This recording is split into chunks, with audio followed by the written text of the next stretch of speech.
Hey everyone, welcome back to the shop. I know this is a very bizarre time to, I know this is just a weird time to be streaming, but as I'm going to the shop in Ohio tomorrow, I have to get stuff done during the day.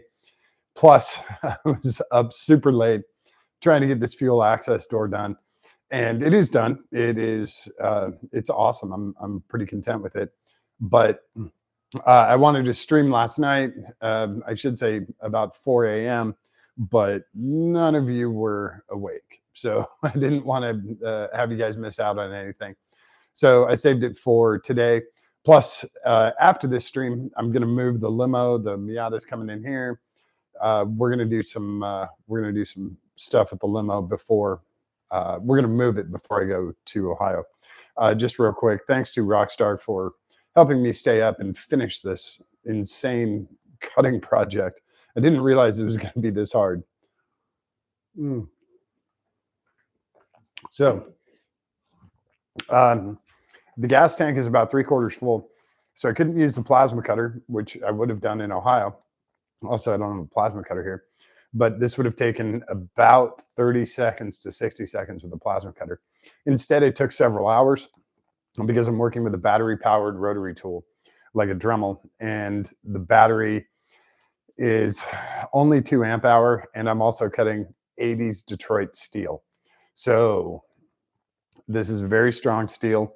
It's kind of thick. I would say probably 16 gauge, maybe 12 gauge.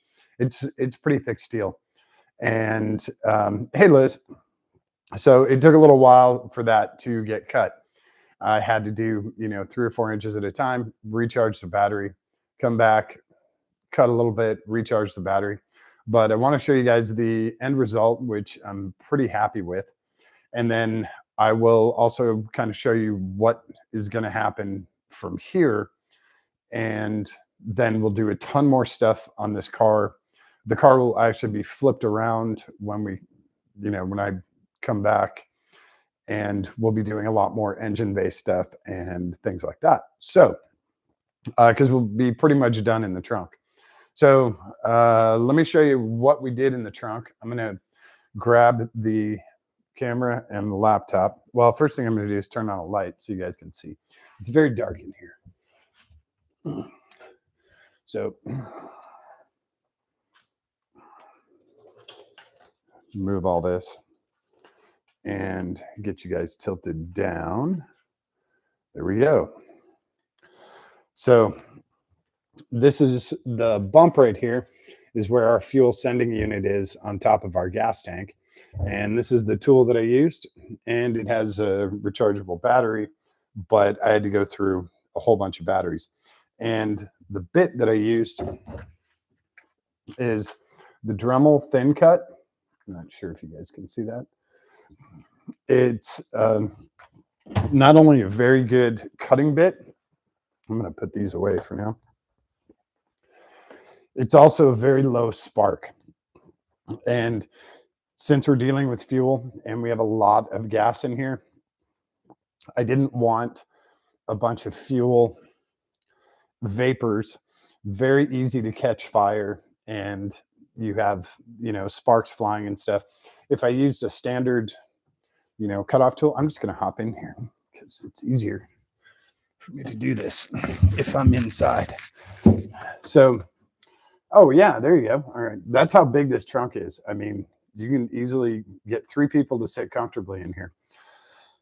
So, I mean, I'm 6'1", and this is actually fine. It's a little ominous with this, but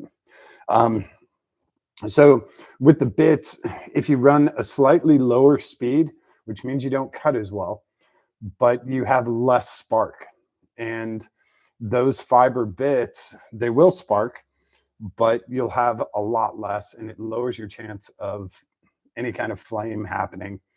So I ran a little lower speed, which means it takes a lot longer, but I also had almost no sparks, maybe 10 sparks in total going all the way around here. So I'm very content with how it turned out. You can see some of the, it's weird when you're cutting all of a sudden, with these different surfaces, you're trying to maintain a smooth cut, and then all of a sudden it like, drops off this edge, or you slide off this edge. So there's a few things here. Those will all get filed down and sanded down, and there's going to be primer and paint on this. So the little skids when I fell out are going to be covered up. So we're not worried too much about them. We'll get it nicely cleaned up.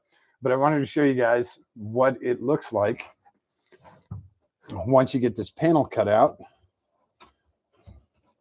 The other reason we did the thin cut was because this is going to sit in here with a rubber gasket between those two, and it's going to press into place and it'll seal up.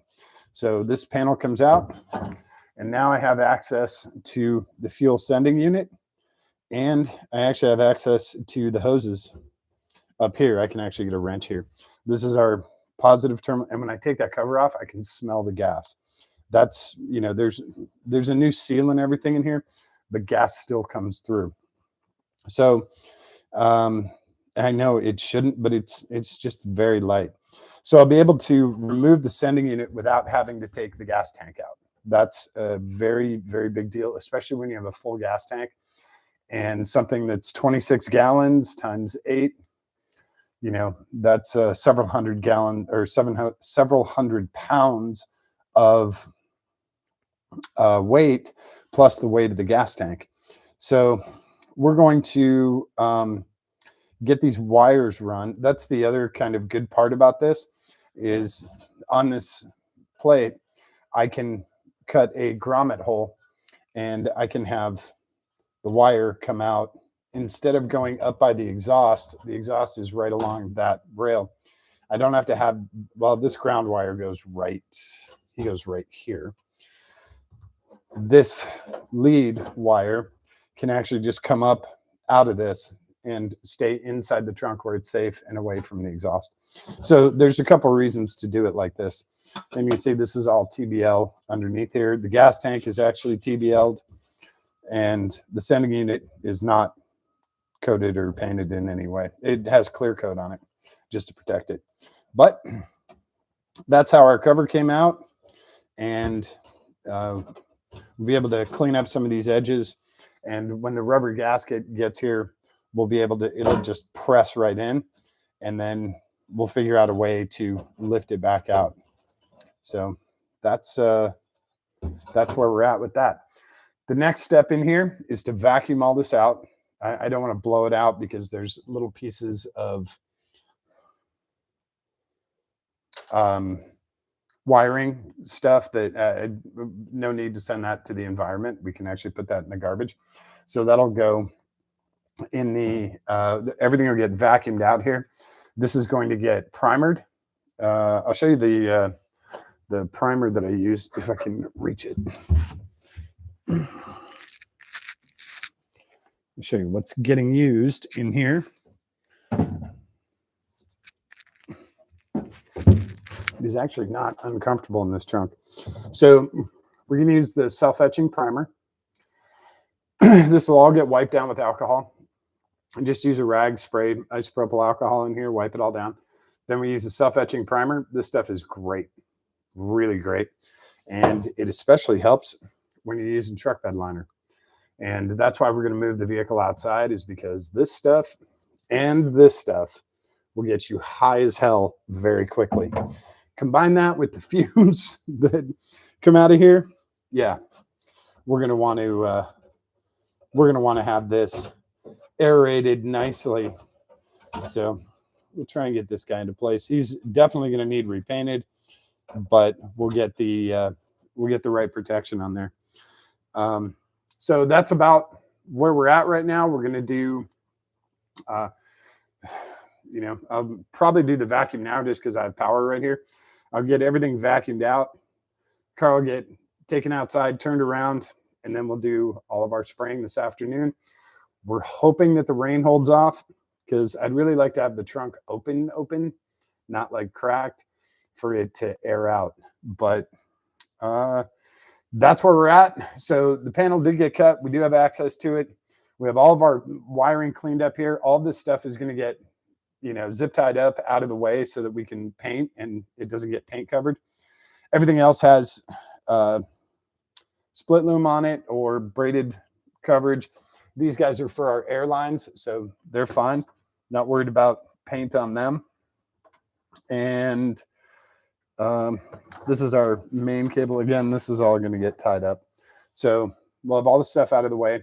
When we come back, from Ohio, the truck bed liner will be definitely dry. It takes about an hour, hour and a half for it to dry, but it should be, the primer will be well seated and the TBL will be completely dry. We'll be able to work in here without worrying about scratching stuff. And also the great part about TBL is if you do scratch stuff or whatever, you can just come back in and touch it up really quick.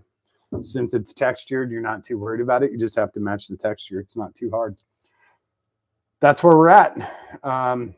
So yeah, let me hop out of here.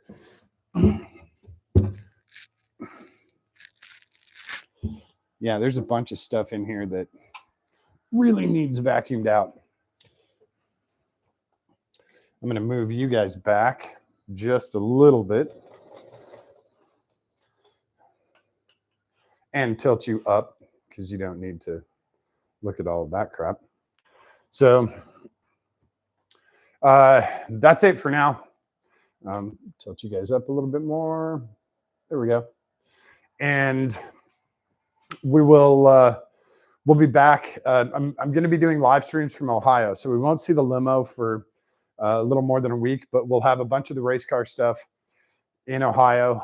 And so we'll be doing live streams with the MR6, live streams with the Monza, and we'll probably have some other vehicles up there as well. If there's something you guys want to see, please let me know. Put it in the comments, shoot me an email or a text. I'll try and get that car over to the shop in Ohio. I think that's about it. We are grilling on Saturday, and so it's an open invite if you guys would like to come over.